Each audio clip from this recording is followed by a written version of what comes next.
ಬಂಧುಗಳೇ ನಮಸ್ಕಾರ, ಹೇಗಿದ್ರಿ ನೀವೆಲ್ಲರೂ? ನಾನು ಸುಬ್ರಹ್ಮಣ್ಯ ಎಸ್ ಹಂಡಿಗೆ. ಬಂಧುಗಳೇ, ಅವರೆಲ್ಲರೂ ಕೂಡ ಅವರು ನಂಬಿರುವಂತಹ ಪವಿತ್ರ ಕ್ಷೇತ್ರದ ಕಡೆಗೆ ಬಸ್ನಲ್ಲಿ ಪಯಣವನ್ನ ಬೆಳೆಸಿದ್ರು. ಹೆಚ್ಚು ಕಡಿಮೆ ಮಧ್ಯರಾತ್ರಿ 1:30 ಸಮಯ. ಆ ಸಂದರ್ಭದಲ್ಲಿ ಅವರೆಲ್ಲರೂ ಕೂಡ ಸುಖನಿದ್ರೆಯಲ್ಲಿದ್ರು. ಸ್ವಲ್ಪ ಹೊತ್ತಿಗೆ ಘೋರ ದುರಂತ ಆಗಬಹುದು ಎನ್ನುವಂತ ಸಣ್ಣ ಊಹೆ ಆಗಲಿ ಕಲ್ಪನೆ ಆಗಲಿ ಅದ್ಯಾವುದೂ ಕೂಡ ಇರಲಿಲ್ಲ. ಹೀಗಿದ್ದಂಥ ಸಂದರ್ಭದಲ್ಲೇ ಜೋರಾದಂಥ ಶಬ್ದ ಕೇಳಿಸುತ್ತೆ. ಒಂದಷ್ಟು ಮಂದಿಗೆ ಎಚ್ಚರ ಆಗುತ್ತೆ, ಇನ್ನೊಂದಷ್ಟು ಮಂದಿಗೆ ಆ ಕ್ಷಣಕ್ಕೂ ಕೂಡ ಎಚ್ಚರ ಆಗೋದಿಲ್ಲ. ಎಚ್ಚರ ಆದಂಥವರು ಏನಾಯ್ತು ಅಂತ ಕಣ್ಣು ತೆರೆಯುವಷ್ಟರಲ್ಲಿ ಕಣ್ಣನ್ನು ಓಪನ್ ಮಾಡೋದಕ್ಕೂ ಕೂಡ ಸಾಧ್ಯ ಆಗೋದಿಲ್ಲ. ಯಾಕಂದರೆ ಅಷ್ಟೊತ್ತಿಗಾಗಲೇ ಇಡೀ ಬಸ್ಸಿನ ತುಂಬ ಹೊಗೆ ಆವರಿಸಿಕೊಂಡು ಬಿಟ್ಟಿತ್ತು. ಯಾವಾಗ ಹೊಗೆಯ ತೀವ್ರತೆ ಜಾಸ್ತಿ ಆಗುತ್ತೋ ಸಹಜವಾಗಿ ಎಲ್ರಿಗೂ ಕೂಡ ಎಚ್ಚರ ಆಗಿರುತ್ತೆ. ಅದಾದ ಬಳಿಕ ಕಿರುಚಾಟ, ಅರುಚಾಟ, ಕಾಪಾಡಿ ಕಾಪಾಡಿ ಎನ್ನುವಂಥ ಕೂಗಾಟ ಎಲ್ಲವೂ ಕೂಡ ಜಾಸ್ತಿ ಆಗುತ್ತೆ. ಅದರಲ್ಲಿ ಕಾಪಾಡೋದಕ್ಕೆ ಯಾರೂ ಕೂಡ ಇರಲಿಲ್ಲ, ಅಥವಾ ಅವರನ್ನು ಅವರು ಬಚಾವ್ ಮಾಡಿಕೊಳ್ಳೋದಕ್ಕೂ ಕೂಡ ಸಾಧ್ಯ ಆಗದಂತಹ ಪರಿಸ್ಥಿತಿ. ನೋಡ್ತಾ ಇದ್ದ ಹಾಗೆ ಅವರು ಪ್ರಯಾಣವನ್ನು ಮಾಡ್ತಿದ್ದಂಥ ಇಡೀ ಬಸ್ ಬೆಂಕಿಯಲ್ಲಿ ಹೊತ್ತಿ ಉರಿಯೋದಕ್ಕೆ ಆರಂಭ ಆಗುತ್ತೆ. ಇನ್ನೊಂದು ಸ್ವಲ್ಪ ಹೊತ್ತಿಗೆ ಅವರ ದೇಹಕ್ಕೂ ಕೂಡ ಬೆಂಕಿ ಅಂಟಿಕೊಂಡು ಬಿಡುತ್ತೆ. ಅವರು ಕಿರುಚಾಡ್ತಾ ಇದ್ರೆ ಇನ್ನೊಂದು ಕಡೆಯಿಂದ ಅವರ ದೇಹ ಹೊತ್ತಿ ಉರಿಯೋದಕ್ಕೆ ಆರಂಭ ಆಗುತ್ತೆ. ಈ ರೀತಿಯಾಗಿ ಬರೋಬ್ಬರಿ 45 ಮಂದಿ ಆ ಬಸ್ನಲ್ಲಿ ಇದ್ದಂಥವರು ಸಜೀವ ದಹನ ಆಗಿಬಿಡ್ತಾರೆ. ಕೇವಲ ಒಬ್ಬ ಯುವಕ ಮಾತ್ರ ಪವಾಡದ ರೀತಿಯಲ್ಲಿ ಬಸ್ನಿಂದ ಹಾರಿ ಪ್ರಾಣವನ್ನು ಉಳಿಸ್ಕೊಳ್ತಾನೆ. ಇನ್ನುಳಿದಂಥ ಯಾರಿಗೂ ಕೂಡ ಪ್ರಾಣವನ್ನು ಉಳಿಸ್ಕೊಳ್ಳೋಕೆ ಸಾಧ್ಯ ಆಗಲೇ ಇಲ್ಲ.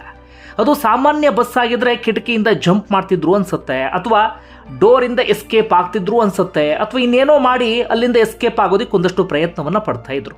ಆದರೆ ಅದು AC ಬಸ್, ಕಿಟಕಿಯನ್ನು ಓಪನ್ ಮಾಡೋದಕ್ಕೆ ಸಾಧ್ಯ ಆಗೋದಿಲ್ಲ. ಡೋರು ಕೂಡ ಕಂಪ್ಲೀಟ್ ಆಗಿ ಲಾಕ್ ಆಗಿತ್ತು. ಇನ್ನೊಂದು ಕಡೆಯಿಂದ ಎಮರ್ಜೆನ್ಸಿ ಡೋರ್ ಮಾತ್ರ ಹೋಗೋದಕ್ಕೆ ಅವಕಾಶ ಇತ್ತು.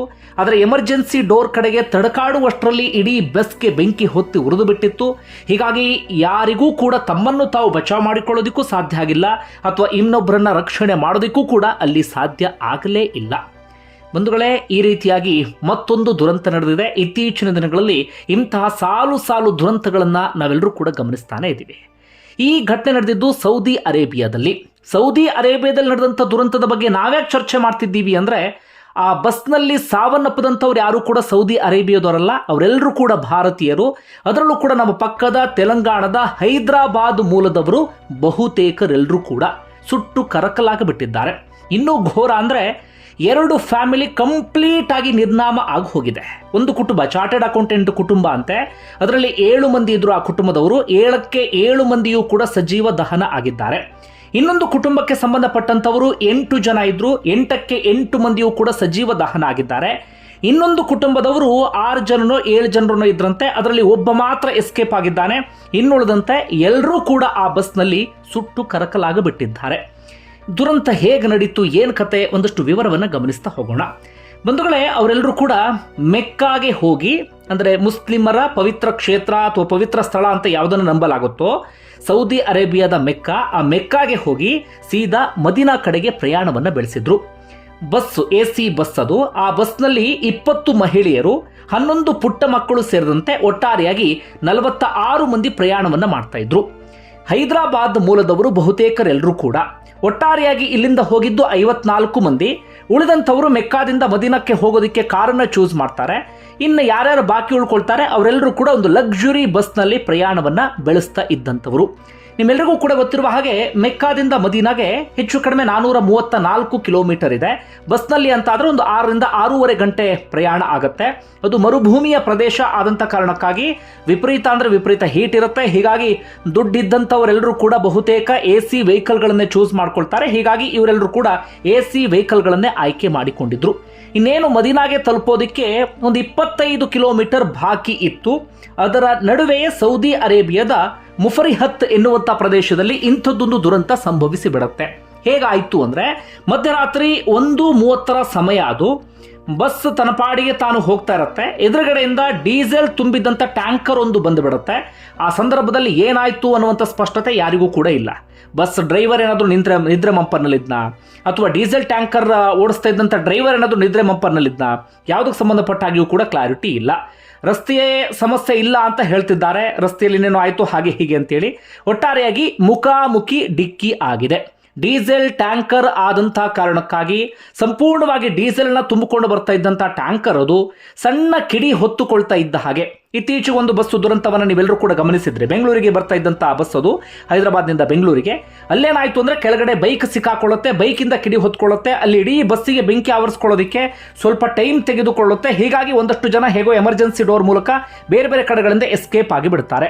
ಆದರೆ ಇಲ್ಲೇನಾಯಿತು ಅಂದರೆ ಎದುರುಗಡೆ ಬಂದು ಡಿಕ್ಕಿ ಹೊಡೆದಂಥ ವೆಹಿಕಲ್ ಡೀಸೆಲ್ ಟ್ಯಾಂಕರ್, ಒಂದು ಸಣ್ಣ ಕಿಡಿ ಸಾಕಾಗಿತ್ತು. ಕೆಲವೇ ಕ್ಷಣಗಳಲ್ಲಿ ಇಡೀ ವೆಹಿಕಲ್ಗೆ ಬೆಂಕಿ ಆವರಿಸಿಕೊಳ್ಳೋದಕ್ಕೆ ಅಲ್ಲೂ ಕೂಡ ಹಾಗೆ ಆಯಿತು. ಇಡೀ ಇದಕ್ಕೂ ಬಸ್ಸಿಗೆ ಬೆಂಕಿ ಆವರಿಸ್ಕೊಂಡು ಬಿಡುತ್ತೆ. ಆ ಕಡೆ ಡೀಸೆಲ್ ಟ್ಯಾಂಕರ್ನ ಡ್ರೈವರ್ಗಳ ಕತೆ ಅಥವಾ ಅದರಲ್ಲಿ ಇದ್ದಂಥವ್ರ ಕತೆ ಏನಾಯಿತು ಗೊತ್ತಿಲ್ಲ. ಆದರೆ ಬಸ್ನಲ್ಲಿ ಡ್ರೈವರ್ ಸಹಿತ ಎಲ್ಲರೂ ಕೂಡ ಕೆಲವು ಕ್ಷಣಗಳಲ್ಲಿ ಸುಟ್ಟು ಕರಕಲಾಗಿ ಹೋಗಿಬಿಟ್ರು. ಒಬ್ಬ ಮಾತ್ರ ಡ್ರೈವರ್ ಹಿಂದೆ ಕುತ್ಕೊಂಡಿದ್ದಂತೆ.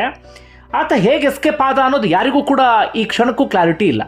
ಡ್ರೈವರ್ ಸತ್ತು ಹೋಗಿದ್ದಾನೆ, ಆದರೆ ಈತ ಹೇಗೆ ಎಸ್ಕೇಪ್ ಆದ ಅಂತ ಎಲ್ಲರೂ ಕೂಡ ಚರ್ಚೆ ಮಾಡ್ತಿದ್ದಾರೆ. ಬಹುತೇಕ ಡ್ರೈವರ್ ಡೀಸೆಲ್ ಟ್ಯಾಂಕರ್ ಡಿಕ್ಕಿ ಹೊಡಿತಾ ಇದ್ದ ಹಾಗೆ ಆ ಡಿಕ್ಕಿಯ ರಭಸಕ್ಕೆ ಆತ ಪ್ರಾಣ ಬಿಟ್ಟಿರಬಹುದು. ಈತ ಅದಾದ ಬಳಿಕ ಬೆಂಕಿ ಹೊತ್ಕೊಳ್ತಾ ಇದ್ದ ಹಾಗೆ ಡ್ರೈವರ್ನ ಹಿಂದೆ ಕೂತಂತ ಕಾರಣಕ್ಕಾಗಿ ಡ್ರೈವರ್ ಡೋರ್ ಏನಿತ್ತು ಅಲ್ಲಿಂದ ಆತ ಎಸ್ಕೇಪ್ ಆಗಿರುವಂಥ ಸಾಧ್ಯತೆ ಇದೆ. ಹೈದರಾಬಾದ್ ಮೂಲದ 25 ವರ್ಷದ ಶೋಯಬ್ ಅನ್ನುವಂಥವನು ಆತ ಮಾತ್ರ ಬದುಕುಳಿದಿದ್ದಾನೆ.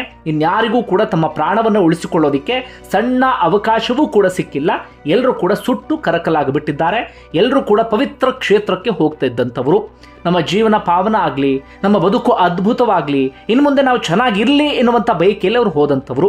ಇತ್ತೀಚಿನ ದಿನಗಳಲ್ಲಿ ನಾವು ಗಮನಿಸ್ತಾನೆ ಇದ್ದೀವಿ. ಕೇವಲ ಇಲ್ಲಿ ಅಂತಲ್ಲ, ಸಾಕಷ್ಟು ಕಡೆಗಳಲ್ಲಿ ಧಾರ್ಮಿಕ ಕ್ಷೇತ್ರಗಳಲ್ಲಿ ದುರಂತ ಸಂಭವಿಸೋದು, ಇನ್ನೊಂದು ಕಡೆಗಳಲ್ಲಿ ದುರಂತ ಸಂಭವಿಸೋದು, ಇಂಥದ್ದೆಲ್ಲವೂ ಕೂಡ ಆಗ್ತಾನೆ ಇರುತ್ತೆ. ಸಹಜವಾಗಿ ಜನರಲ್ಲಿ ಒಂದಷ್ಟು ಪ್ರಶ್ನೆ ಉದ್ಭವ ಆಗ್ತಾನೆ ಇರುತ್ತೆ.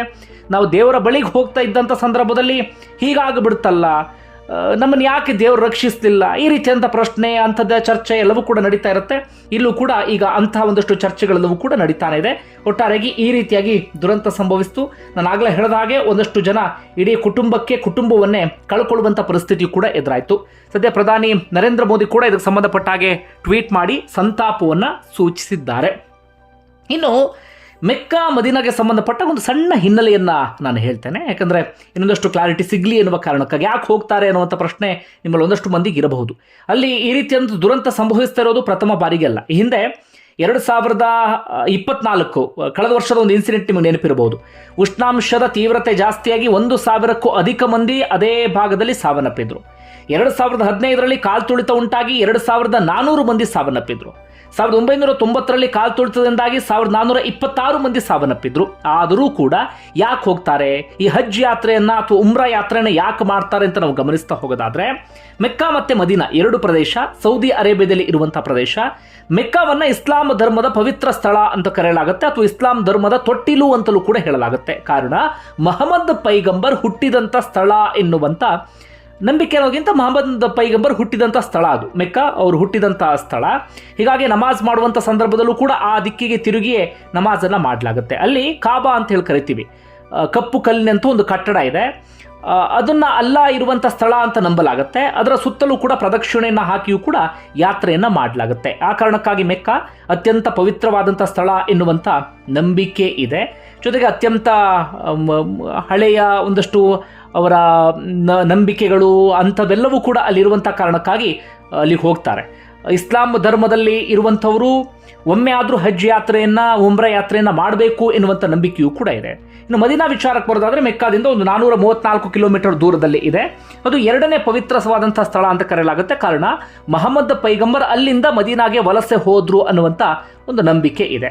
ಜೊತೆಗೆ ಅಲ್ಲಿ ಅತ್ಯಂತ ಪುರಾತನವಾಗಿರುವಂಥ ಗೋಪುರಗಳು, ಗೋರಿ, ಮಸೀದಿ ಇದೆಲ್ಲವೂ ಕೂಡ ಇದೆ. ಅದೇ ರೀತಿಯಾಗಿ ಹೆಚ್ಚು ಪ್ರವಾದಿಗಳ ಸಮಾಧಿಯೂ ಕೂಡ ಆ ಭಾಗದಲ್ಲಿ ಇದೆ.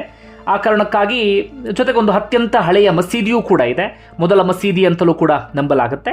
ಹೀಗಾಗಿ ಮದೀನವನ್ನು ಕೂಡ ಅತ್ಯಂತ ಪವಿತ್ರ ಸ್ಥಳ ಎನ್ನುವ ಕಾರಣಕ್ಕಾಗಿ ಅಲ್ಲಿಗೂ ಕೂಡ ಯಾತ್ರೆಯನ್ನು ಕೈಗೊಳ್ತಾರೆ.